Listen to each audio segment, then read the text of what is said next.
सोचिए, car factory एक आंदोलन और एक ऐसा फैसला जिसने बंगाल की राजनीति ही नहीं, देश की औद्योगिक दिशा बदल दी।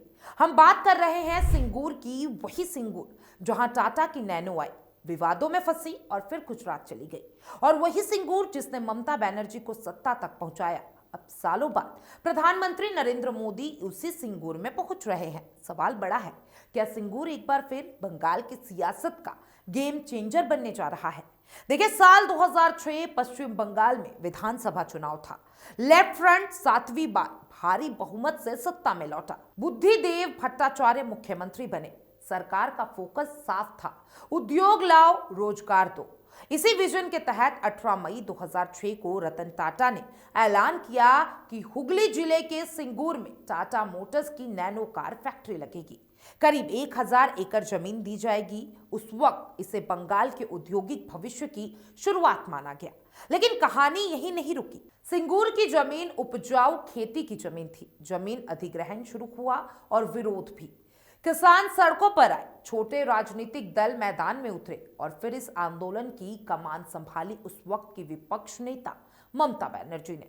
ममता ने इसे किसानों की जमीन छीनने का मामला बताया। सिंगूर बंगाल की राजनीति का सबसे बड़ा संघर्ष बन गया। साल 2007 में आंदोलन और तेज हुआ। ममता बनर्जी को सिंगूर जाने से रोका गया। इसके बाद उन्होंने कलकत्ता में भूख हड़ताल शुरू कर दी। 26 दिन तक चला यह उपवास। इस आंदोलन को बुद्धिजीवियों, सामाजिक कार्यकर्ताओं और विपक्षी दलों का समर्थन मिला। सिंगूर अब सिर्फ एक जमीन विवाद नहीं रहा, यह सत्ता के खिलाफ जन आंदोलन बन गया। इधर 2008 में टाटा मोटर्स ने दिल्ली के ऑटो एक्सपो में नैनो पेश की। कलकत्ता हाई कोर्ट ने जमीन अधिग्रहण को कानूनी बताया, लेकिन सड़क पर विरोध जारी रहा और इस दौरान नंदीग्राम में भी जमीन अधिग्रहण को लेकर हिंसा हुई।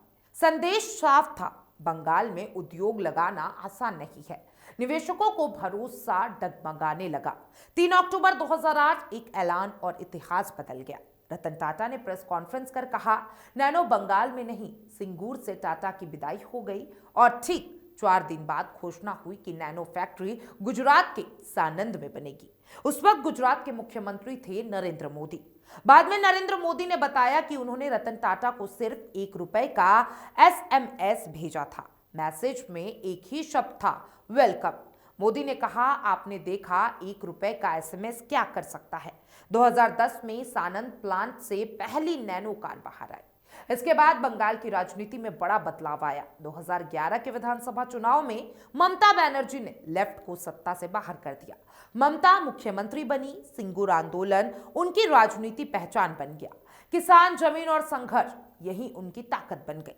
पिछले 14 सालों से ममता बनर्जी बंगाल की सत्ता में है, लेकिन अब सवाल फिर उठ रहा है। बीजेपी का आरोप है कि सिंगूर आंदोलन की वजह से बंगाल उद्योगों से वंचित हो गया, निवेश दूसरे राज्यों में चला गया और रोजगार के मौके कम हुए। बीजेपी इसे विकास वर्सेस राजनीति की लड़ाई बता रही है।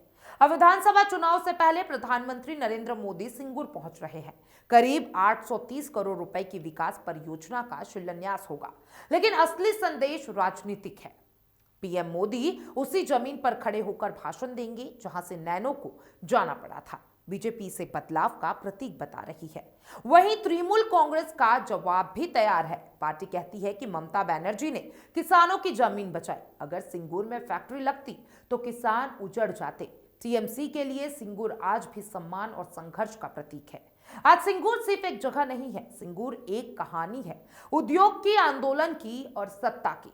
प्रधानमंत्री मोदी की यह रैली सिर्फ एक सभा नहीं, बल्कि बंगाल की राजनीति में एक बड़ा संदेश है। अब देखना यह होगा कि क्या सिंगूर एक बार फिर इतिहास दोहराएगा।